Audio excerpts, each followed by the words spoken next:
ദൈവത്തിന്റെ വിശ്വസ്തത നമുക്ക് എന്നും നമ്മളോട് നിലനിർത്തുന്നത് കൊണ്ടാണ് നമ്മുടെ ജീവിതത്തിന്റെ പല മേഖലകളിലും പാപകരമായ അവസ്ഥകളിലൊക്കെ ദൈവത്തിന്റെ വിശ്വസ്തത കൊണ്ട് തന്നെയാണ് നമുക്ക് അതിനെ നമ്മുടെ ഭാഗത്തു നിന്ന് ഒരുപാട് വീഴ്ചകളൊക്കെ വന്നിട്ടുണ്ടെങ്കിലും ദൈവം തന്റെ വിശ്വസ്തതയെ ഓർത്ത് സ്നേഹവാഗ്ദാനത്തെ ഓർത്ത് അതെല്ലാം ഒരു തരത്തില് പെൻഡിങ് വെക്കുകയാണല്ലേ. അതെ അതെ അതെ പല കാര്യങ്ങളും ദൈവം പെൻഡിങ്, അതായത്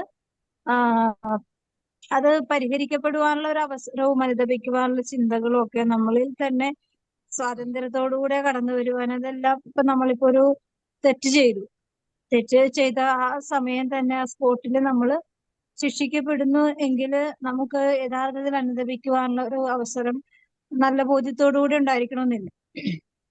ശിക്ഷയാണ് ആദ്യം നടപ്പാക്കുന്നത്, അല്ലേ? ആണോ? ശിക്ഷയാണ് നമുക്ക് ആദ്യം നടപ്പാക്കുന്നത്. അല്ല, ശിക്ഷ ആദ്യം ഇല്ല. എന്തോ? ശിക്ഷ ആദ്യം നടപ്പാക്കുന്നില്ല ദൈവം. അതെ, ശിക്ഷ ആദ്യം നടപ്പാക്കുന്നില്ല. അതാണ് ദൈവത്തിന്റെ ഒരു വിശ്വസ്തത എന്ന് പറഞ്ഞാൽ. ഇത് മനുഷ്യനെ പാപം ചെയ്യുന്ന അനുസരിച്ച് ശിക്ഷിച്ചിരുന്നെങ്കിൽ മനുഷ്യകുലം തന്നെ ഈ ഭൂമിയിൽ ഉണ്ടാകുമായിരുന്നില്ല.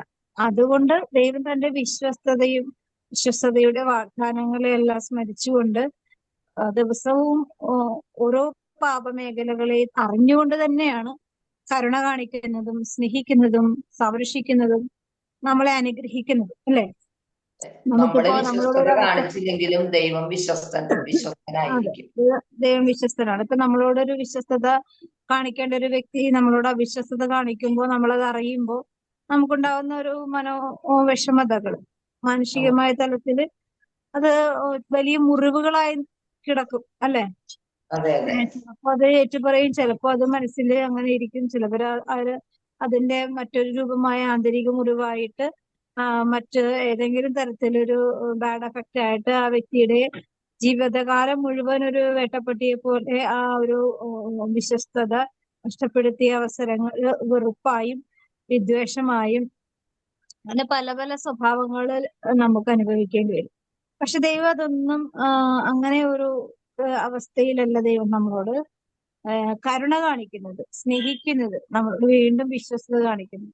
അപ്പൊ ദൈവത്തിന്റെ വിശ്വസ്തതയ്ക്ക് ഒരു എന്തുണ്ട്? സത്യസന്ധതയുണ്ട്, അല്ലേ? ദൈവത്തിന്റെ വിശ്വസ്തതയ്ക്ക് ഒരു സത്യസന്ധതയുണ്ട്, ആത്മാർത്ഥതയുണ്ട്, സ്നേഹമുണ്ട്, കരുതലുണ്ട്. അതൊന്നും നമുക്ക് അർഹതയുണ്ടായിട്ടല്ല നമുക്ക് തരുന്നത്.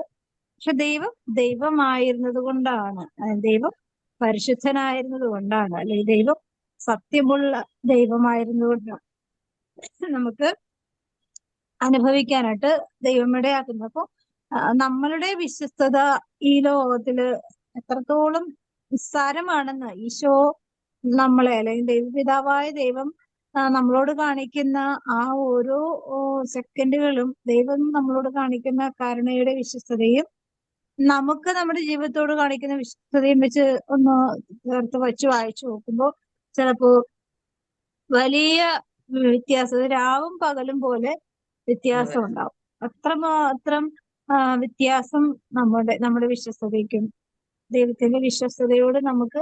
അതുകൊണ്ടാണ് ഈശോ പ്രത്യേകമായിട്ട് മനുഷ്യരോട് ആവശ്യപ്പെടുന്നത്. എങ്ങനെ വിശ്വസ്തയാവണമെന്നാ പറയണത്? മരണം വരെ വിശ്വസ്തയോടുകൂടായിരിക്കുക, അല്ലെ? മരണം വരെ. അതായത് ഒരു വ്യക്തിയെ ദൈവത്തിന് സഹായിക്കാൻ എളുപ്പമാണ്, പക്ഷെ അത് നിലനിർത്തുക.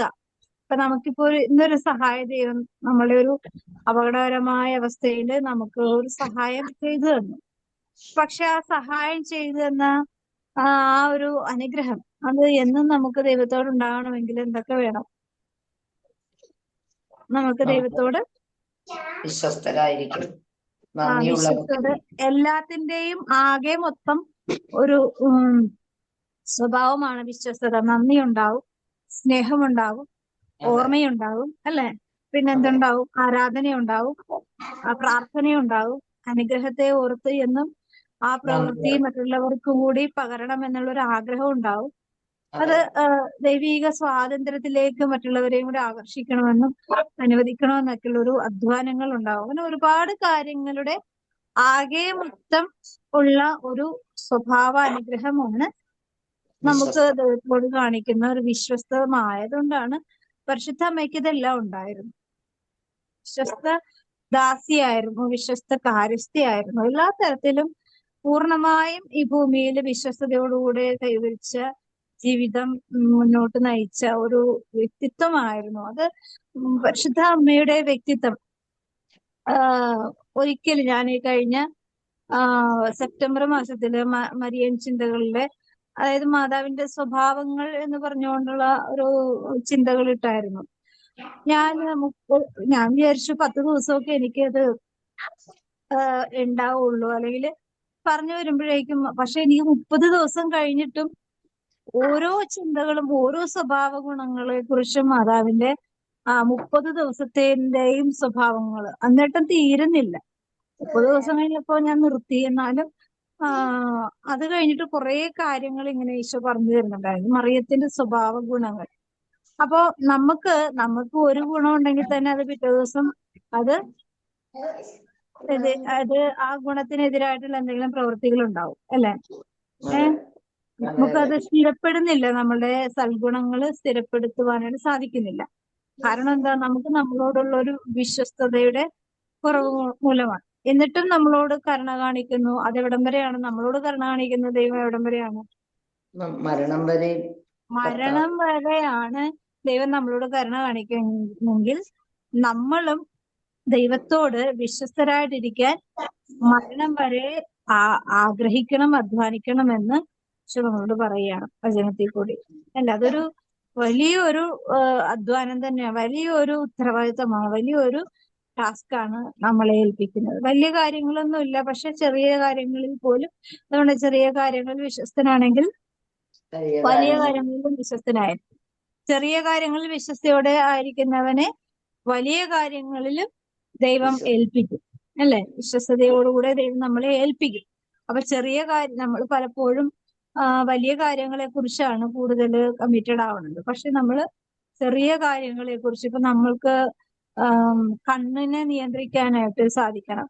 അപ്പൊ കണ്ണിനെ നിയന്ത്രിക്കാൻ സാധിക്കണമെങ്കിൽ നമുക്ക് കണ്ണിനോട് കുറച്ച് വിശ്വസ്തത പുലർത്തണം, വേണ്ടേ?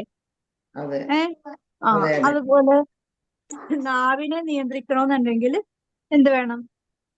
നമ്മൾ ഏറ്റെടുത്തിരിക്കുന്ന ആ നാവിന്റെ കാര്യങ്ങളില് നമ്മളാണല്ലോ സംസാരിക്കണം. അപ്പൊ നമ്മള് നിയന്ത്രണം പാലിക്കണം എന്നുള്ള കാര്യത്തിലൊരു ഉറപ്പായ ഒരു കമ്മിറ്റ്മെന്റ് നമ്മൾ തന്നെ എടുക്കണം, അല്ലെ? പിന്നെ നമ്മള് ഓരോ അധ്വാനങ്ങളും, ഇപ്പൊ ഭക്ഷണം കഴിക്കുന്ന കാര്യത്തിൽ ഡയറ്റ് ഒക്കെ പറയുമ്പോഴേക്കും, ഡയറ്റ് പറയുമ്പോഴേ തന്നെ നമുക്കറിയാം നമ്മൾക്ക് ഇഷ്ടമുള്ള ഭക്ഷണങ്ങൾ കഴിക്കാനുള്ള സാഹചര്യങ്ങൾ ദിവസങ്ങളൊക്കെ ഒത്തിരി നമ്മുടെ മുമ്പിൽ ഉണ്ടാവും, അല്ലെങ്കിൽ ഫംഗ്ഷനോ അല്ലെങ്കിൽ അങ്ങനെയുള്ള സാധ്യതകൾ ഒത്തിരി ഉണ്ടാവും. അപ്പൊ നമ്മളുടെ ഭക്ഷണ ക്രമീകരണത്തോട് നമ്മള് വിശ്വസ്തത പുലർത്തണം ഉറപ്പായിട്ട്. ഇപ്പൊ നമുക്കൊരു രോഗമാണ് വരുന്നതെങ്കിൽ നമുക്കത് കഴിക്കാൻ പാടില്ല എന്ന് പറഞ്ഞാൽ നമ്മുടെ ഉള്ളിന്റെ ഉള്ളിൽ ഒരു ആഗ്രഹം എപ്പോഴും ഇങ്ങനെ ഒരു തലപൊക്കി എപ്പോഴും ഇരിക്കും. പക്ഷെ എന്ത് ചെയ്യാ, കഴിക്കാൻ പറ്റുന്നില്ല എന്നുള്ള ഒരു നിസ്സഹായതയിൽ നമ്മൾ ഉപേക്ഷിക്കുന്നതായിരിക്കും. ആഗ്രഹം ഉണ്ടായിട്ട് ഉപേക്ഷിക്കുന്നതല്ല, ആഗ്രഹമൊക്കെ ഉണ്ട്, പക്ഷെ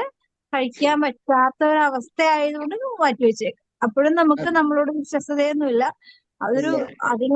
അതിനോട് അങ്ങനെ ചെയ്തില്ലെങ്കിൽ നമുക്ക് തന്നെ അതിന് ബാഡ് എഫക്ട് എന്നുള്ള ഒരു ചിന്ത കൊണ്ട് മാത്രമാണ്. അല്ലാതെ ഞാനത് ഒഴിവാക്കി എന്നുള്ളത്, ഞാൻ ആ ഒരു ഭക്ഷണം ഞാൻ എന്റെ ജീവിതത്തിൽ നിന്ന് എടുത്ത് മാറ്റി എന്ന് പക്ഷെ അങ്ങനെ ചെയ്യുന്നവരൊക്കെ ഉണ്ട് കേട്ടോ.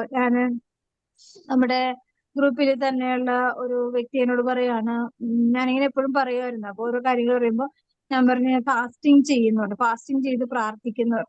അപ്പൊ അങ്ങനെ ഫാസ്റ്റിംഗ് എന്താന്ന് ഞാനിങ്ങനെ ഒരു ചെറിയ ക്ലാസ് എടുത്തായിരുന്നു. അപ്പൊ അതില് നമ്മളിപ്പോ ഒരു നേരം ഭക്ഷണം കഴിക്കുന്നില്ല, പിന്നെ അടുത്ത നേരം നമ്മൾ ഭക്ഷണം കഴിക്കുന്നുണ്ട്. അതില് പ്രത്യേകിച്ച് ഒരു ചെറിയൊരു പരിത്യാഗം ഉണ്ടെങ്കിലും അതില് നമ്മൾ കൂടുതൽ എഫേർട്ട് ഇടുന്നില്ല. ശരിക്കും പറഞ്ഞാൽ അതില് എഫേർട്ട് ഇടുന്നതെന്ന് വെച്ചാല് നമ്മളെ ത്യാഗമുള്ളൂ, പരിത്യാഗം ഇല്ല, ത്യാഗം മാത്രമേ ഉള്ളൂ. പരിത്യാഗം എന്ന് പറയുമ്പോൾ നമുക്ക് കുറച്ചും കൂടി ആവശ്യവും ആഗ്രഹവും ഉള്ള ആ ഒരു വസ്തു നമ്മളത് നമ്മൾ ഉപേക്ഷിക്കുന്നു എന്നുള്ളത്. അപ്പൊ ഈ വ്യക്തിക്ക് സ്വീറ്റ്സ് ആണ് ഭയങ്കര ഇഷ്ടം, ഭയങ്കര ഇഷ്ടമാണ്, ഐസ്ക്രീം, സ്വീറ്റ്സ് ഒക്കെ ഭയങ്കര ഇഷ്ടമാണ്. അപ്പോ ഈ വ്യക്തി എന്നോട് പറഞ്ഞത്, ഞാൻ എന്റെ മക്കളെ പ്രതി എന്താണ് ഒരു പ്രയർ റിക്വസ്റ്റ് ഉണ്ടായിരുന്നു. അപ്പൊ അവരെ പ്രതി ഞാൻ എനിക്ക് ഏറ്റവും ഇഷ്ടമുള്ള മധുരം എന്ന് പറയുന്ന സാധനങ്ങൾ ഞാൻ പൂർണ്ണമായി ഉപേക്ഷിച്ചു. ഞാൻ സ്വീറ്റ്സ് എനിക്ക് കണ്ടു കഴിഞ്ഞാൽ അപ്പൊ കഴിക്കണം, അത്രമാത്രം എനിക്ക് ഇഷ്ടമുള്ളൊരു വിഭവമാണ്. പക്ഷെ ഞാനത് ഉപേക്ഷിച്ചു എന്ന് പറഞ്ഞപ്പോ എനിക്കത് ഭയങ്കര ഒരു ഇൻസ്പയർ ആയിരുന്നു. കാരണം അത്രമാത്രം ഇഷ്ടമുള്ള ഒരു വസ്തു ഒരു 10 പ്രാർത്ഥനയേക്കാൾ വലിയൊരു അനുഗ്രഹമാണ് ആ ഒരു പരിത്യാഗത്തിന്, അല്ലെ? ഒരു അതെ അതെ കാര്യം നമ്മള് പ്രാർത്ഥിക്കുമ്പോ നമ്മള് വില കൊടുക്കുന്നില്ലല്ലോ. അപ്പോ ആ പ്രാർത്ഥന കുറച്ചുകൂടി വില കൊടുത്ത് നിലനിർത്തുന്നതാണ് ഒരു പരിത്യാഗത്തിന്റെ പ്രവൃത്തി. അപ്പൊ പരിത്യാഗത്തിന്റെ പ്രവൃത്തിയിൽ കൂടി നമ്മൾ പ്രാർത്ഥിക്കുകയും കൂടി ചെയ്യുമ്പോൾ ഉപവാസവും ഉപവാസവും പ്രാർത്ഥനയും പ്രാർത്ഥനയും ഉപവാസവും കൂടാതെ ഈ വർഗം പുറത്തു നമുക്ക് പോകില്ല എന്ന് പറയുന്നത് മുന്നിൽ എന്താണ്? ഈ വർഗം എന്ന് പറഞ്ഞാൽ എന്താന്ന് വെച്ചാല് തിന്മയുടെ ശക്തി, നന്മയുടെ ശക്തികൾ. അല്ലെ? അത് പുറത്തു പോകണമെങ്കിൽ നമ്മള് ദൈവത്തോടു കൂടെ ആയിരിക്കുമ്പോഴും അതുപോലെ നമ്മളിൽ തന്നെ ഒരു ഉപവാസം പ്രഖ്യാപിക്കുമ്പോൾ, ഉപവാസം എന്ന് പറയുമ്പോൾ നമ്മളിൽ തന്നെയുള്ള ഒരു പരിത്യാഗമുണ്ട്. അതിൽ നമ്മൾ കൊടുക്കുന്ന ഒരു കമ്മിറ്റ്മെന്റ് അല്ലെങ്കിൽ ഒരു ഡെഡിക്കേഷൻ, ഇവിടെ എല്ലാം ഒരു ദൈവിക ഇടപെടലുകൾക്ക് സാധ്യമാകും. അപ്പൊ മക്കളോട് പറയാ, മക്കള് എപ്പോഴും നമുക്ക് ഫീസ് കൊണ്ടു കൊടുക്കാം, നമുക്ക് ഭയങ്കര ഇഷ്ടമാണെന്ന് പറഞ്ഞുകൊണ്ട്. പക്ഷെ അമ്മ ഒരു ദിവസം പറഞ്ഞു, ഞാൻ നിങ്ങൾക്ക് വേണ്ടിയാണ് എന്റെ മധുരം കഴിക്കല് ഞാൻ നിർത്തിയത് എന്നിങ്ങനെ പറഞ്ഞു. അപ്പൊ മക്കള് പറഞ്ഞു, ഞങ്ങൾ അങ്ങനെ ഒരിക്കലും വഴിതെറ്റി പോകൂല, ഞങ്ങൾ നല്ല രീതിയിൽ തന്നെയാണ് എല്ലാ കാര്യങ്ങളും ചെയ്യണെന്നൊക്കെ പറഞ്ഞു. അങ്ങനെ ഒരു, അതായത് അമ്മ ഞങ്ങൾക്ക് വേണ്ടി കൊടുക്കുന്ന ആ ഒരു എന്താ വിലയുടെ അനുഗ്രഹം മക്കളത് മനസ്സാ അറിയുകയും എനിക്ക് വേണ്ടി ഒരു പരിത്യാഗത്തോടുകൂടെ ദൈവസന്നിധിയിൽ ഒരു പ്രവൃത്തിയിൽ കൂടി ഞങ്ങളുടെ ജീവിതത്തെ സംരക്ഷിക്കുവാൻ ഒരു വ്യക്തി അവിടെ ഒരു എന്താണ് ഒരു സാക്ഷിയായി അല്ലെങ്കിൽ ഒരു എന്താണ് ദൈവത്തിന്റെ മുമ്പിൽ ഇങ്ങനെ ഒരു മധ്യസ്ഥയായിട്ട് അമ്മ ജീവിക്കുന്നു. അതൊക്കെ ശരിക്കും പറഞ്ഞ നമ്മൾ വിചാരിക്കും വലിയ വലിയ കാര്യങ്ങളൊന്നും അല്ല എങ്കിൽ പോലും നമ്മളുടെ ഇഷ്ടമുള്ള കാര്യങ്ങളിൽ നമ്മൾ വിശ്വസ്തയോടുകൂടി നിൽക്കണമെങ്കിൽ നമുക്കൊരു പരിത്യാഗം ഉണ്ടെങ്കിൽ ശരിക്കും നമുക്ക് പിശാചിനോട് വെല്ലുവിളിക്കാനുള്ള ഒരു ആയുധമാണ്. നമ്മൾക്ക് വെപ്പണമൊന്നും നമ്മുടെ കയ്യിലില്ല. നമ്മുടെ കയ്യിൽ ആയുധങ്ങൾ ചിലപ്പോൾ ഇങ്ങനെയുള്ള ആയുധങ്ങളൊക്കെ നമുക്ക് വലിയൊരു അനുഗ്രഹത്തിന്റെ ആയുധമാക്കി ഉപയോഗിക്കാൻ സാധിക്കും. അത് നമ്മളുടെ ജീവിത മേഖലകളിലൊക്കെ ഇങ്ങനെ മക്കൾക്കൊക്കെ എന്തെങ്കിലുമൊക്കെ പറ്റുമ്പോൾ നമ്മൾ ഭയങ്കര പ്രാർത്ഥനയൊക്കെ കൂട്ടും. പക്ഷെ അതിന്റെ കൂട്ടത്തിൽ തന്നെ നമ്മൾ എന്തെങ്കിലും അങ്ങനെയുള്ള കുഞ്ഞു കുഞ്ഞു പരിത്യാഗങ്ങൾ സ്നേഹപൂർവ്വം ഉപേക്ഷിക്കാനുള്ള ഒരു മനസ്സ്, അല്ലെങ്കിൽ സ്നേഹപൂർവ്വം ഏറ്റെടുക്കാനുള്ള ഒരു മനസ്സ്, ഉപേക്ഷിക്കുന്നത് പോലെ തന്നെ ചില കാര്യങ്ങൾ പരിത്യാഗത്തിൽ ഏറ്റെടുക്കാനുള്ളതും ഉണ്ട്. അപ്പോൾ നമ്മളിപ്പോ ഒരു സാധനം ഉപേക്ഷിക്കുമ്പോൾ മറ്റൊരു കാര്യം നമ്മൾ ഏറ്റെടുക്കുക. ഇപ്പൊ മധുരം നമ്മൾ ഉപേക്ഷിക്കുന്നുണ്ടെങ്കിൽ എന്താ സംഭവിക്കണത്? നമ്മള് മധുരമില്ലാത്ത അവസ്ഥയെ നമ്മൾ സ്വീകരിക്കുന്നുണ്ട്, ഇല്ലേ? മധുരം നമ്മൾ ഉപേക്ഷിക്കുന്നു എന്ന് പറയുമ്പോൾ അതേ സമയം തന്നെ നമ്മൾ മധുരം ഇല്ലാത്ത അവസ്ഥയെ സ്വീകരിക്കുന്നു. അപ്പോൾ നമ്മളുടെ ആ ഇഷ്ടപ്പെടുന്ന അവസ്ഥയെ ഉപേക്ഷിക്കുമ്പോൾ ഇഷ്ടപ്പെടാത്ത അവസ്ഥയെ നമ്മൾ സ്നേഹപൂർവ്വം സ്വീകരിക്കുമ്പോൾ അതിലൊരു പ്രത്യേകമായ ഒരു പരിത്യാഗമുണ്ട്. അത് നമ്മൾക്ക് നമ്മുടെ കുടുംബങ്ങൾക്കും നമ്മുടെ വ്യക്തി ജീവിതത്തിനൊക്കെ ഒരു വിശ്വസ്തത പുലർത്തുന്ന ഒരു അനുഭവമാണ്. അത് ദൈവത്തിന്റെ അനുഗ്രഹം നിലനിർത്തുവാനുള്ള ഒരു വിശ്വസ്തത പുലർത്തുന്ന ഒരു അനുഗ്രഹമാണ്. അപ്പോ നമ്മള് വലിയ കൊട്ടപ്പടി അനുഗ്രഹമൊന്നും നമ്മൾ ചോദിച്ച് വാങ്ങിക്കണ്ട. നമുക്ക് ആവശ്യമായ കാര്യങ്ങൾ കൃത്യമായി നമ്മളെ നയിക്കുവാനായിട്ട് നമുക്ക് ഒരുപാട് കിട്ടിക്കഴിഞ്ഞാൽ നമ്മൾ പലതും മറന്നുപോകും. അപ്പൊ ആവശ്യമുള്ള സമയത്ത് ആവശ്യമനുസരിച്ച് നമുക്ക് കിട്ടുന്നതാണ് ഏറ്റവും ബെറ്റർ. കൂടുതൽ അനുഗ്രഹം കിട്ടിയാൽ നമ്മൾ പെട്ടെന്ന് ദൈവത്തെ മറന്നുപോകും, അല്ലെ? മറന്നുപോകും. നമുക്ക് കൂടുതൽ അനുഗ്രഹം കിട്ടാതിരിക്കുന്നതാണ് നല്ലത്. പലർക്കും എന്നോട് ഇങ്ങനെ പ്രെയർ ചെയ്യുന്ന ഒരു വ്യക്തിയാണെന്ന് അറിയാവുന്ന എന്റെ ഫ്രണ്ട്സുകളിൽ ചിലവരൊക്കെ പറയും, സോഫിക്ക് ഇങ്ങനെ ദൈവത്തോട് ഇങ്ങനെയൊക്കെ ചോദിച്ചൂടെ, അങ്ങനെയൊക്കെ ചോദിച്ചൂടെ എന്നൊക്കെ പറയും. ഞാൻ പറയും, എന്തിനാ അങ്ങനെ ചോദിക്കണം? എന്റെ കാര്യങ്ങൾ ആവശ്യ സമയത്ത് ദൈവം നടത്തി തരുന്നുണ്ട്, പിന്നെന്തിനാ അങ്ങനെയൊക്കെ ചോദിക്കണം? അതിന്റെ ആവശ്യമുണ്ടോ? അപ്പം അവരോട് എന്താ ഞങ്ങൾക്ക് വേണ്ടി അങ്ങനെ ചോദിക്കുന്നത്? ഞാൻ പറയും, നിങ്ങൾക്ക് ആവശ്യം ഉണ്ടെങ്കിൽ നിങ്ങൾക്ക് ദൈവം തരും. പക്ഷെ നിങ്ങൾ ദൈവത്തോട് ആവശ്യം അനുസരിച്ച് നിങ്ങളും ചോദിക്കണം. മാത്രമല്ല, നിങ്ങൾക്ക് ആവശ്യമുള്ളതാണോ എന്ന് ദൈവവും കൂടി നിശ്ചയിക്കുമല്ലോ. ദൈവം നിങ്ങൾക്ക് അതെ. ആവശ്യമുള്ളതാണെങ്കിൽ ദൈവം തീർച്ചയായിട്ടും തരും. പിന്നെ ഞാൻ പ്രത്യേകം പ്രാർത്ഥിക്കുന്ന ഒരു കാര്യമാണ്, എന്നെ സഹായിക്കുന്നവരെയും എന്നെ ദ്രോഹിക്കുന്നവരെയും ദൈവമേ പ്രത്യേകമായി ഒന്ന് പരിഗണിച്ചേക്കണേ എന്ന് ഞാൻ പറയാറുണ്ട്. കാരണം അവരിൽ കൂടി നമുക്കൊരാള് നമ്മളെ സഹായിക്കണം എന്നുള്ളൊരു മനസ്സിലുണ്ടാകണമെങ്കിൽ തന്നെ അത് ദൈവം നിശ്ചയിക്കണം, അല്ലെ? ദൈവം ഇന്ന ആളിൽ കൂടി ഇന്ന സഹായം നീ സ്വീകരിച്ചു എന്ന് പറയുമ്പോഴേക്കും ചിലപ്പോ ആ വ്യക്തിയൊന്നും അറിയില്ല, ചിലപ്പോ ആ വ്യക്തിയിൽ കൂടി ദൈവം നമുക്ക് അനുവദിക്കുന്നതാണെങ്കിൽ നമ്മൾ ആ വ്യക്തിയെ നമ്മൾ അനുഗ്രഹിക്കണം. നമ്മള് ദൈവത്തോട് അവർക്ക് വേണ്ടി പ്രാർത്ഥിക്കാൻ ഉത്തരവാദിത്വം ഉണ്ട്. അത് ഒരു ദിവസമാണോ? അല്ലല്ല, ഇല്ല, സ്ഥിരമായിട്ട് മരണം നമ്മള് വരെ അല്ലെ. നമുക്ക് ചിലപ്പോ ഓർമ്മയുണ്ടാവണമെന്നില്ല. അതുകൊണ്ട് നമ്മൾ പലപ്പോഴും പ്രെയർ ചെയ്യുന്ന സമയത്ത് നമ്മളെ സഹായിച്ചവരെയും സ്നേഹിച്ചവരെയും സഹായിച്ചവരെയും സഹകരിച്ചവരെയും ദ്രോഹിച്ചവരെയും എല്ലാവരെയും ചേർത്തുകൊണ്ട് നമ്മൾ പ്രാർത്ഥിക്കുന്നതിന്റെ കാര്യം ഇതെല്ലാം ഇൻക്ലൂഡഡ് ആണ്. ഇതിലെല്ലാവരും പെടും. അപ്പൊ ഒറ്റ വാക്കിൽ നമ്മൾ ആ പ്രാർത്ഥന മരണം വരെ നമ്മൾ അത് ചെയ്യുന്നുണ്ടെങ്കിൽ ഈ പ്രാർത്ഥനകൾ ആരൊക്കെയാണോ നമ്മുടെ ജീവിതത്തിൽ സ്വാധീനിച്ച് ഈ മേഖലകളിൽ കൂടി കടന്നു പോയിട്ടുള്ളത് അവരെല്ലാവരും ദൈവത്തിന്റെ ഇടപെടലുകൾ. അത് ചിലപ്പോ നമ്മള് അന്ന് സഹായിച്ചവര് ഇന്ന് ചിലപ്പോ നമ്മളോട് വെറുപ്പോടുകൂടെ ആയിരുന്നെങ്കിലും അതിലും പെടും ഇവരെല്ലാവരും, അല്ലെ? അതെ. ഇന്ന് നമ്മളെ വെറുക്കുന്നവരാണ് എന്നാ നമ്മൾ അന്ന് സഹായിച്ചവർ സ്നേഹിച്ചവരൊക്കെ ആണെങ്കിൽ അപ്പോഴും പെടും നമ്മുടെ പ്രാർത്ഥനയിൽ. എങ്ങനെ കറങ്ങിത്തിരിഞ്ഞാലും ഈ പ്രാർത്ഥനയിൽ നമ്മളുടെ ഈ ഈ ആളുകളെല്ലാവരും പെടും. അപ്പോ അതൊരു വിശ്വസ്തതയുടെ അടയാളമാണ്, അല്ലെ? നമുക്ക് അതെ. ദൈവത്തോടും മനുഷ്യരോടുമുള്ള. അപ്പൊ നമ്മളിപ്പോ ഒരാൾ സഹായിച്ചു എന്ന് വിചാരിച്ച് നമ്മൾ ആ സമയം തന്നെ ഒരു നന്ദിയും പറഞ്ഞു പോകരുത്. പിന്നീട് നമ്മള് ആ വ്യക്തിയെ ചിലപ്പോ പിന്നീട് ആ വ്യക്തിക്ക് നമ്മളോട് എന്തെങ്കിലും ഇഷ്ടക്കേടൊക്കെ ഉണ്ടാവാൻ സാധ്യതകൾ ഇഷ്ടംമാതിരി ഉണ്ടാവാം. എങ്കിലും ദൈവമേ അന്ന് എന്നോട് ഇങ്ങനെ ഒരു സഹായം ചെയ്തു തന്നല്ലോ, അതോർത്ത് നീ അവരോട് കരുണയായിരിക്കണം. ഇപ്പൊ എന്താണെങ്കിലും ആയിക്കോട്ടെ, കുഴപ്പമില്ല, അന്ന് എന്നോട് സഹായിച്ചിട്ടുണ്ട്, അത് ആത്മാർത്ഥയോട് സഹായിച്ചിട്ടുണ്ട്, എന്നോട് സഹകരിച്ചിട്ടുണ്ട്. അപ്പൊ ദൈവത്തിന് ഒരു പ്രത്യേകമായ ഒരു സിമ്പതി നമ്മളുടെ പ്രാർത്ഥനയോട് തോന്നും, ഒരു സ്നേഹം തോന്നും, ഒരു ആത്മാർത്ഥത തോന്നും. അതൊക്കെ നമ്മളുടെ ആത്മാവിലുള്ള ദൈവത്തോടുള്ള മനുഷ്യരോടുള്ള ഒരു വിശ്വസ്തതയുടെ എന്താണ് അടയാളമാണ്, അതെ. അല്ലെ? അതെ. അതെ. മറിയത്തിന് സ്തോത്രഗീതം വായിക്കാം. മേരി ഫിലിപ്പ് വായിക്കും. വായിക്കാം. വിശുദ്ധ ലൂക്കാ എഴുതിയ സുവിശേഷം 1-ാം അധ്യായം 46 മുതൽ 55 വരെയുള്ള തിരുവചനങ്ങൾ. മറിയത്തിന്റെ സ്തോത്രഗീതം. മറിയം പറഞ്ഞു, എന്റെ ആത്മാവ് കർത്താവിനെ മഹത്വപ്പെടുത്തുന്നു, എന്റെ ചിത്തം എന്റെ രക്ഷകനായ ദൈവത്തിൽ ആനന്ദിക്കുന്നു. അവിടുന്ന് തന്റെ ദാസിയുടെ താഴ്മയെ കടാക്ഷിച്ചു. ഇപ്പോൾ മുതൽ സകല തലമുറകളും എന്നെ ഭാഗ്യവതി എന്ന് പ്രകീർത്തിക്കും. ശക്തനായവൻ എനിക്ക് വലിയ കാര്യങ്ങൾ ചെയ്തിരിക്കുന്നു. അവിടുത്തെ നാമം പരിശുദ്ധമാണ്. അവിടുത്തെ ഭക്തരുടെ മേൽ തലമുറകൾ തോറും അവിടുന്ന് കരുണ വർഷിക്കും. അവിടുന്ന് തന്റെ ഭുജം കൊണ്ട് ശക്തി പ്രകടിപ്പിച്ചു. ഹൃദയവിചാരത്തിൽ അഹങ്കരിക്കുന്നവരെ ചിതറിച്ചു. ശക്തന്മാരെ സിംഹാസനത്തിൽ നിന്ന് മറിച്ചിട്ടു. എളിയവരെ ഉയർത്തി. വിശക്കുന്നവരെ വിശിഷ്ട വിഭവങ്ങൾ കൊണ്ട് സംതൃപ്തരാക്കി. സമ്പന്നരെ വെറും കൈയോടെ പറഞ്ഞയച്ചു. തന്റെ കാരുണ്യം അനുസ്മരിച്ചുകൊണ്ട് അവിടുന്ന് തന്റെ ദാസനായ ഇസ്രായേലിനെ സഹായിച്ചു. നമ്മുടെ പിതാക്കന്മാരായ അബ്രാഹത്തോടും അവന്റെ സന്തതികളോടും എന്നേക്കുമായി ചെയ്ത വാഗ്ദാനം അനുസരിച്ച് തന്നെ. ദൈവവചനമാണ് നാം കേട്ടത്. നമ്മുടെ കർത്താവായ ഈശോ മിശിഹായ്ക്ക് സ്തുതി.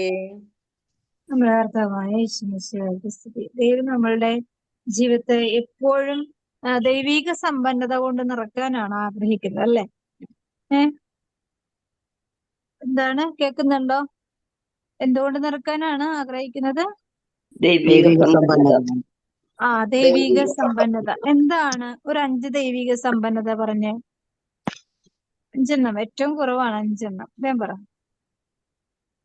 ദൈവഭക്തി, പ്രാർത്ഥന, ആത്മാർത്ഥത, പ്രാർത്ഥന, ദൈവഭക്തി, വിശ്വസ്തത, ദൈവസ്നേഹം. ഓക്കെ. അപ്പൊ നമുക്ക് ഈ സമ്പന്നത എന്ന് പറഞ്ഞാല് ഇത് നമുക്കറിയാലോ. നമ്മൾക്ക് ഇപ്പൊ ഇന്നൊരു പ്രത്യേകമായ ഒരു സമയത്ത് ദൈവം നമ്മളെ സമ്പന്നരാക്കി എന്ന് പറയുമ്പോൾ വെളിപാട് പുസ്തകത്തില് പറയുന്നൊരു വചനമുണ്ട്, നിന്റെ ഞെരുക്കവും ദാരിദ്ര്യവും എനിക്കറിയാം, എങ്കിലും നീ സമ്പന്നനാണ്. അല്ലെ? ഒരു വാക്കിൽ തന്നെ രണ്ടും വിപരീതാർത്ഥമുള്ള വാക്കുകൾ അല്ലെ? ഞെരുക്കവും ദാരിദ്ര്യവും അനുഭവിക്കുന്ന എങ്ങനെയാ സമ്പന്നനാവുന്നത് അല്ലെ? ദൈവിക സമ്പന്നതയിലുണ്ട്. ആത്മാവിന്റെ അതാണ് സമ്പന്നതയാണ് അതാണ് കർത്താവ് ദൈവിക സമ്പന്നതയും ഭൗതിക സമ്പന്നതയും തമ്മിലുള്ള വ്യത്യാസം അല്ലെ? അതെ ഒരു അതെ മനുഷ്യനെ കാണുമ്പോ വലിയ സമ്പന്നതയുള്ള ജീവിതമാണെങ്കിൽ ദൈവിക സമ്പന്നത എത്രമാത്രം അവനിൽ ഉണ്ടെന്ന് അവന്റെ പ്രവൃത്തിയിൽ കൂടി തന്നെ നമുക്ക് പ്രകടമാകും അല്ലെ? അതുപോലെ തന്നെ തിരിച്ചും. അപ്പൊ ദൈവം ഇവിടെ പറയുന്നത് സമ്പന്നനെ വെറും കൈയോടെ പറഞ്ഞയച്ചു. അപ്പൊ ഇവിടെ ഏത് സമ്പന്നതയായിരുന്നു? അത് ഭൗതിക ഭൗതിക ഭൗതിക സമ്പന്നത. ഭൗതിക സമ്പന്നത എന്ന് പറഞ്ഞാല് ഭൗതിക സമ്പന്നത മാത്രമല്ല, അവൻ ദൈവത്തെ ചിന്തിക്കുന്ന ചിന്താഗതി ഉണ്ടല്ലോ, അതാണ്. ഇപ്പൊ ഭൗതിക സമ്പന്നത ഉണ്ടെന്ന് വിചാരിച്ച് അങ്ങനെയുള്ള ആളുകൾ ദൈവത്തെ വിളിക്കാതിരിക്കുന്നുണ്ടോ? വിളിക്കുന്നു. ഇല്ല അല്ലെ? ഒട്ടകം സൂചിക്കുഴയിൽ കൂടെ കടന്നു പോകുന്നത് ആണ് ധനവാന് ഉള്ള ഒരു പോംവഴി എന്ന് പറയുന്ന ഒരു വചനഭാഗം ഉണ്ടല്ലോ. ശരിക്കും അത് നടക്കുന്ന കാര്യമാണോ? ആ നൂല് തന്നെ കോർക്കുന്നതിനെ കഷ്ടപ്പെട്ട പിന്നെ എങ്ങനെയാ അല്ലെ?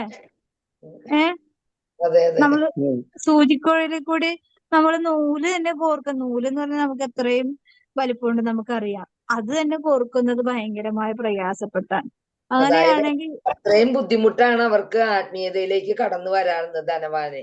അതാണ് അതായത് ദൈവത്തെ അറിയാതെ ഈ ഭൂമിയിൽ ജീവിക്കുന്ന ഒരു സമ്പന്നനെ കുറിച്ചാണ് ഈശോ പറയുന്ന ഒട്ടകം സൂചിക്കുഴയിലൂടെ കടന്നു പോകുന്നത് പോലെയാണ് സമ്പന്നനെ കൊടുക്കുന്ന ഒരു അവസ്ഥ അല്ലെ? അപ്പൊ ദൈവത്തെ അറിയുന്ന സമ്പന്നൻ ശരിക്കും ആത്മാവില് എന്താണ്? ദൈവികമായ ഒരു കൃപയിലാണെങ്കിൽ അവൻ ആത്മാവിൽ ദരിദ്രനായിരിക്കും. അതെ അല്ലേ? ആത്മാവിൽ ദരിദ്രൻ ഭാഗ്യവാന്മാർ എന്നല്ലേ പറയണ? ആത്മാവില് എന്ന് പറഞ്ഞാൽ ആത്മാവില് ദാരിദ്ര്യം അനുഭവിക്കുമ്പോഴാണല്ലോ മറ്റുള്ളവരെ കുറിച്ചുള്ള വേദനയും ഉണ്ടയും അതുപോലത്തെ പ്രവൃത്തിയും ഒക്കെ ചെയ്യാനായിട്ട് ആഗ്രഹിക്കണം അല്ലെ? സെന്റ് ഫ്രാൻസിസ് അസീസിയിലും സെന്റ് സേവിയറും ഒക്കെ അതുപോലെ സകല വിശുദ്ധരും ഒക്കെ കയ്യിലുണ്ട് ആയിരുന്നത് മുഴുവനും കൊടുത്തു അല്ലെ? അസീസിയിലെ സെന്റ് ഫ്രാൻസിസ് അസീസിയൊക്കെ എന്തായിരുന്നു? ഉടുതുണി പോലും ഊരിക്കൊടുത്തതാണ്. അപ്പൊ ഏതിലേക്ക് കടന്നു വന്നു? ദൈവിക സമ്പന്നതയിലേക്ക് അല്ലെ? ഭൗതിക സമ്പന്നതയിൽ നിന്നും. പക്ഷെ ആ വ്യക്തിയുടെ അപ്പൻ ഏത് സമ്പന്നനായിരുന്നു? ഭൗതിക സമ്പന്നനായിരുന്നു. അതായത് ആത്മീയ സമ്പന്നൻ എന്ന് പറയുന്നതില് നമുക്ക് ഒരു ഉറപ്പുണ്ടാണെങ്കിൽ ആത്മീയ ദാരിദ്ര്യത്തെ കുറിച്ചുള്ള വ്യക്തമായ ബോധ്യം ഉണ്ടാകണം അല്ലെ? ആ ആത്മീയ ബോധ്യം ഉണ്ടെങ്കിൽ ആത്മീയ സമ്പന്നത ദൈവം ദാനമായി തരുന്നതാണെന്നുള്ള ബോധ്യം. അപ്പൊ നമ്മുടെ ഉടമസ്ഥതയിലുണ്ടെങ്കിലല്ലേ നമ്മൾ സമ്പന്നനായിരിക്കുള്ളൂ. നമ്മുടെ സ്വന്തം പ്രോപ്പർട്ടി ആണെങ്കിലല്ലേ നമുക്ക് സ്വന്തം എന്ന് പറയാൻ പറ്റുള്ളൂ. ദൈവം ദാനമായി തരുന്നതിന് എങ്ങനെയാ നമുക്ക് സ്വന്തം പ്രോപ്പർട്ടി എന്ന് പറയാൻ പറ്റുന്നത്?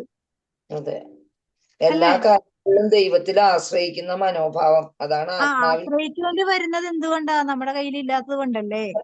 അതെ അതെ. അപ്പൊ നമ്മളുടെ സ്വന്തമല്ല. നമുക്ക് സ്വന്തമായിട്ടുണ്ടെങ്കിൽ നമുക്കിപ്പോ 1 ഏക്കർ സ്ഥലം നമുക്ക് സ്വന്തമായിട്ട് ആധാരം അതിന്റെ പ്രോപ്പർട്ടി നമ്മളുടെ ആധാരത്തിലുണ്ട്, അല്ലെങ്കിൽ നമ്മളുടെ ഡോക്യുമെന്റ്സിൽ നമ്മൾക്ക് എഴുതി നമ്മളുടെ സ്വന്തം എന്ന പേരിൽ നമ്മൾ എഴുതി വാങ്ങിയിട്ടുണ്ടെങ്കിൽ ശരിക്കും നമ്മുടെ ഉടമസ്ഥതയിലാണ് ആ പ്രോപ്പർട്ടി ഉള്ളത് അല്ലെ? ആണോ? പക്ഷേ ഇതിന്റെ മുകളിൽ ഒരു ദൈവിക ഇടപെടലുണ്ട്. ഈ പ്രോപ്പർട്ടി ദൈവം തരാനായിട്ട് കാണിച്ച സ്നേഹം, കരുണ, അതൊക്കെ വെച്ച് നോക്കുമ്പോൾ നമ്മൾ ഈ പ്രോപ്പർട്ടിയും ദൈവത്തിന്റെ കരുണയും വെച്ച് ഒന്ന് ചേർത്ത് വെച്ച് വായിച്ചു നോക്കുമ്പോൾ നമ്മൾ ശരിക്കും പറഞ്ഞ ദാനം കിട്ടിയത് നമുക്ക് അല്ലെ? അത് ഈ പ്രപഞ്ചത്തിന്റെ എല്ലാ മുക്കും മൂലയും വ്യക്തമായി അറിയുന്ന ദൈവത്തിന്റെ ഒരു ചെറിയ ഔദാര്യം മാത്രമാണ് 1 ഏക്കർ ഭൂമിയോ അല്ലെങ്കിൽ എത്ര സെന്റ് ആണെങ്കിലും എന്തോരം ആണെങ്കിലും അല്ലെ? പ്രപഞ്ചത്തിന്റെ മുഴുവനും അധികാരി ആരാണ്? ദൈവമാണ്. എല്ലാത്തിന്റെയും പ്രോപ്പർട്ടി ദൈവത്തിന്റെ കയ്യിൽ നിന്നാണ് നമ്മൾ ഇച്ചിരി വാങ്ങിച്ചെടുത്തേക്കുന്നത്. അപ്പൊ ദൈവത്തിന്റെ അധികാരത്തിന്റെ കീഴിലായിരിക്കുന്ന അപ്പോഴും നമ്മള് ഭൗതിക അവസ്ഥയിൽ നമ്മള് ഔദാര്യത്തിലാണ് നമ്മൾ സ്വീകരിച്ചേക്കുന്നത് അല്ലെ? ഇന്നിപ്പോ നമ്മൾ നോക്കുന്ന കുറെ സ്വത്തിന്റെ അവകാശികളായിരിക്കുന്നവരെല്ലാവരും തന്നെ എന്താണ്?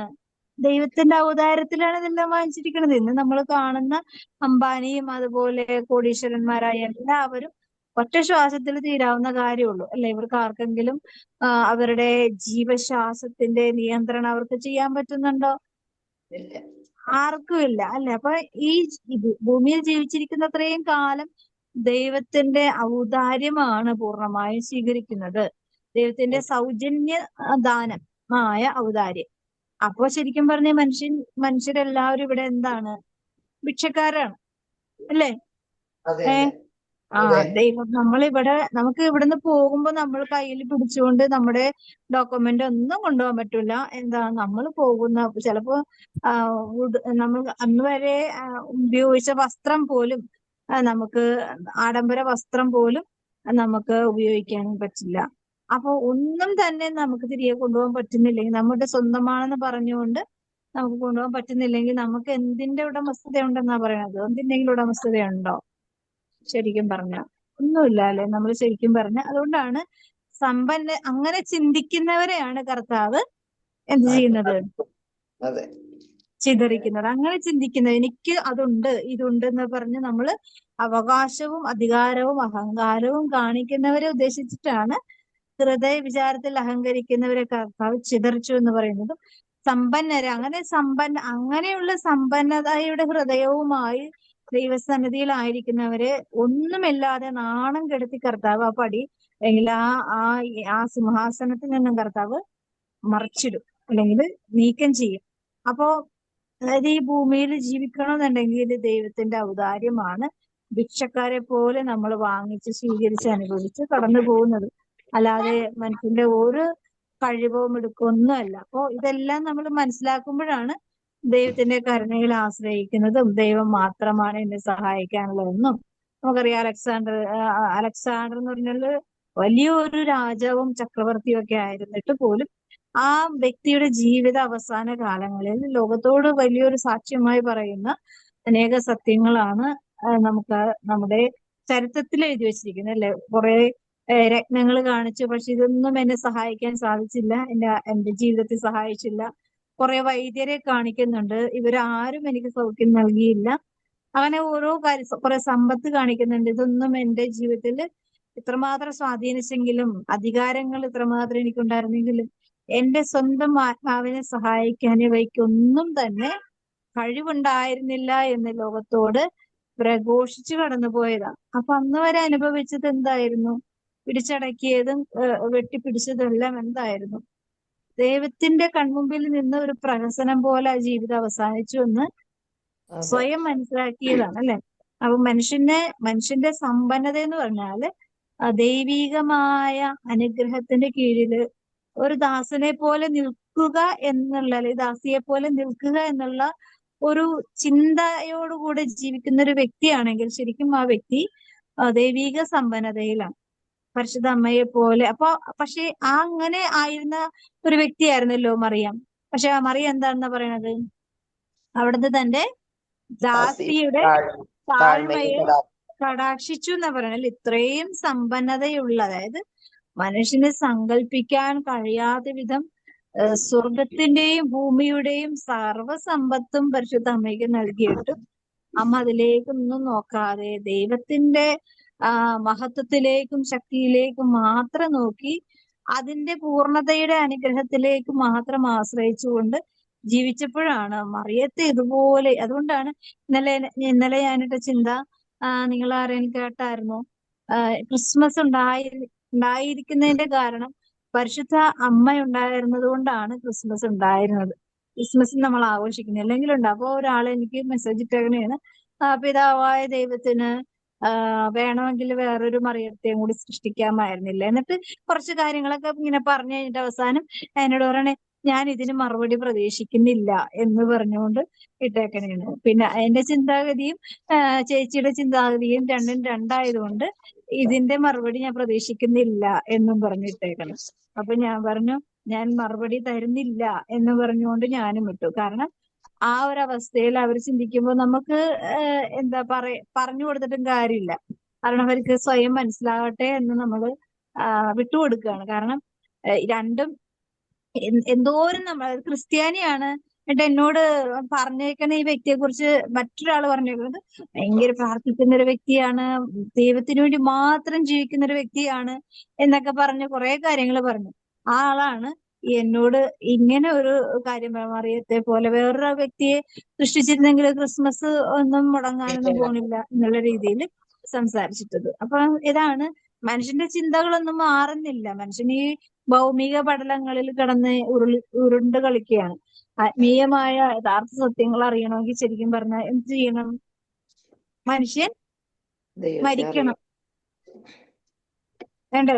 മനുഷ്യൻ മരിച്ചു കഴിയുമ്പോ എല്ലാം നല്ല കൃത്യമായ പോയിന്റ് ആയിട്ടുള്ള കാര്യങ്ങള് വളരെ നല്ല ബുദ്ധിയും വിവേകത്തോടുകൂടെ ഗ്രഹിക്കുവാനായിട്ട് സാധിക്കും. പക്ഷെ അന്നേരം ആ സാധ്യതകൾ നമുക്ക് കൂടുതൽ നഷ്ടങ്ങളിലേക്ക് നമ്മളെ കൊണ്ടുപോകും. അല്ലേ? അതെ അതെ ആ അതെ. എല്ലാ കാര്യങ്ങളും വ്യക്തമായി മനസ്സിലാക്കി വരുമ്പോഴേക്കും നമ്മൾ മരിച്ചിട്ടുണ്ടാവും. അപ്പോഴേക്കും നമുക്കൊന്നും ചെയ്യാൻ പറ്റാത്ത അവസ്ഥയായിരിക്കും. പിന്നെ അവിടെ കിടന്ന് കഷ്ടപ്പെടേണ്ടി വരും. അപ്പൊ ജീവിച്ചിരിക്കുമ്പോ ഇതിനുള്ള അവസരങ്ങളുണ്ടോ ഇല്ലയോ? ഉവ്വ് അറിയാനുള്ള അവസരങ്ങളുണ്ടോ ഇല്ലയോ? ഉണ്ട്. ഉണ്ട്. പക്ഷെ അത് ഗ്രഹിക്കാനുള്ള ദൈവിക കൃപയില്ലാത്തത് എന്തുകൊണ്ടാണ്? ഈ ഒരു അവസ്ഥയുടെ സമ്പന്നത മനുഷ്യൻ ഹൃദയത്തെ സൂക്ഷിക്കുന്നുകൊണ്ടാണ്. അതുകൊണ്ട് എന്താ, വെറും കൈയോടെ ഈ ഭൂമിയിൽ ഒരു 100-110 വർഷം ജീവിച്ചാലും വെറും കൈയോടെ ജീവിക്കേണ്ടി വരുന്ന അവസ്ഥ, ദൈവിക കാര്യങ്ങൾ മനസ്സിലാക്കാനുള്ള കൃപയില്ലാതെ ജീവിക്കേണ്ടി വരുന്ന അവസ്ഥ മഹാദുരന്തങ്ങൾ ആത്മാവിനെ വിളിച്ചു വരുത്തുകയാണ്. അതുകൊണ്ടാണ് പരിശുദ്ധ അമ്മ അങ്ങനെ ഒരു സമ്പന്നതയെ കുറിച്ച് ഇന്ന് നമ്മളോട് സംസാരിക്കുന്നത്. അപ്പോ നമുക്ക് ചുറ്റും ചിലപ്പോൾ ഒത്തിരി പ്രാർത്ഥിക്കുന്നവരുണ്ടാവും. ഒത്തിരി പ്രാർത്ഥിക്കുന്ന ആൾക്കാരാണ് എന്നോട് കൂടുതൽ കലഹിക്കാൻ വേണ്ടി വന്നേക്കുന്നത്. കാരണം അവരും കുറെ പ്രാർത്ഥിക്കുന്നതാണ്. നിങ്ങളെ പോലെയല്ല, ഞങ്ങൾ കുറെ പ്രാർത്ഥിക്കുന്നതാണ്, കുറെ ജമാല ചെല്ലുന്നവരാണ്, കുറെ വചനം പഠിച്ചിട്ടുള്ളവരാണ്, കുറെ വചന പ്രഘോഷകരും ഒക്കെയാണ് എന്നൊക്കെ പറഞ്ഞ് എന്നോട് ഓരോ ക്രോസ് ചെയ്ത് വന്നിട്ടുണ്ട്. പക്ഷെ എല്ലാവർക്കും ഒന്നും ഞാൻ മറുപടി കൊടുക്കാനൊന്നും പോയില്ല. കാരണം അതിന്റെ ആവശ്യമുണ്ടെന്ന് എനിക്ക് തോന്നിയില്ല. കാരണം ഇവരൊക്കെ എന്തുണ്ട്, പ്രയർഫുൾ ലൈഫാണ് ഇവർക്ക്. അല്ലെ? അതിന്റെ ഒരു ബാഡ് എഫക്ട് എന്തെന്ന് വെച്ചാൽ എന്താണ്, കുറെ പ്രാർത്ഥിച്ചത് കൊണ്ട് ഒന്നും സംഭവിക്കുന്നില്ല എന്നുള്ളത് അവരിൽ കൂടി, ആ സംഭാഷണത്തിൽ കൂടി അല്ലെങ്കിൽ അവരുടെ ചിന്താഗതിയിൽ കൂടി തന്നെ നമുക്ക് മനസ്സിലാക്കാൻ പറ്റുന്നുണ്ട്. അപ്പൊ അവർ ഏത് അവസ്ഥയിലാണ്? ദൈവിക സമ്പന്നതയിലല്ല, മാനുഷിക സമ്പന്നതയിലാണ്. അല്ലെ? മാനുഷിക സമ്പന്നത, ഭൗതിക സമ്പന്നത അത് മാറ്റിവെക്കാം. പക്ഷെ ഒരു മാനുഷികമായ ബുദ്ധിയുടെ സമ്പന്നതയിലാണ് ആയിരിക്കുന്നത്. അവിടെയൊക്കെ തിരുത്താനൊക്കെ ഭയങ്കര പ്രയാസം. അതാണ് അതിന്റെ മൊത്തം ഫ്രൂട്ടാണ് എന്ത്? ആത്മീയ അഹങ്കാരം എന്ന് പറയും, ഒറ്റ വാക്കി പറഞ്ഞാല്. ആത്മീയ അഹങ്കാരം എന്ന ഒരു അവസ്ഥ മനുഷ്യന് പിടികൂടി കഴിഞ്ഞാൽ പിന്നെ അവരെ തിരുത്താൻ ഭയങ്കര പ്രയാസമൊന്നുമല്ല, അത് ദൈവം തന്നെ സഹായിക്കണം. മനുഷ്യർക്ക് പിന്നെ സഹായിക്കാൻ പറ്റില്ല. ഈ ലോകത്തിലെ ഏറ്റവും വലിയ അഹങ്കാരമാണ് എന്ത്? ആത്മീയ അഹങ്കാരം. ഇതിനെക്കുറിച്ചാണ് പരിശുദ്ധ അമ്മ സ്തോത്രഗീതത്തില് സമ്പന്നരെ വെറും കൈയോടെ, അവിടെ കർത്താവ് പറയുന്നില്ല വചനത്തിൽ കർത്താവേ കർത്താവേ എന്ന് വിളിച്ചു പറയുന്നവനല്ല, കർത്താവിന്റെ വചനം അനുസരിച്ച് ജീവിക്കുന്നവനാണ്. അല്ലെ? അങ്ങനെയുള്ളവരെ മാത്രമേ ദൈവത്തിന്റെ കാര്യങ്ങളിൽ ഒരു വ്യക്തമായ ബോധത്തോടെ മുന്നോട്ട് നയിക്കാൻ പറ്റൂ. ഇല്ലെങ്കിൽ എന്ത് പറ്റും? എനിക്ക് നിന്നെ അറിയില്ല എന്ന് പറഞ്ഞ് കർത്താവ് അവിടെ മാറ്റി നിർത്തും. എന്തുകൊണ്ടാണ്? അവന്റെ ഉള്ള പരിശോധിക്കുക അറിയുമ്പോ ദൈവത്തിന് അറിയവൻ എന്തിനെയാണ് ഫോക്കസ് ചെയ്തിരിക്കുന്നതെന്ന്. അല്ലെ? അപ്പോ എന്റെ കർത്താവിന്റെ ആലയം എന്ന് പറഞ്ഞുകൊണ്ട് ഇങ്ങനെ കുറെ കഷ്ടപ്പെടുന്ന കുറെ ആൾക്കാരും ഉണ്ട്. അതുപോലെ കർത്താവിന്റെ പേര് ഉപയോഗിച്ച് ശരിക്കും പറഞ്ഞ ഈ ലോകത്ത് ഏറ്റവും കൂടുതൽ മിസ്യൂസ് ചെയ്യുന്നത് ദൈവത്തിന്റെ പരിശുദ്ധ നാമത്തെയാണ്. അല്ലെ?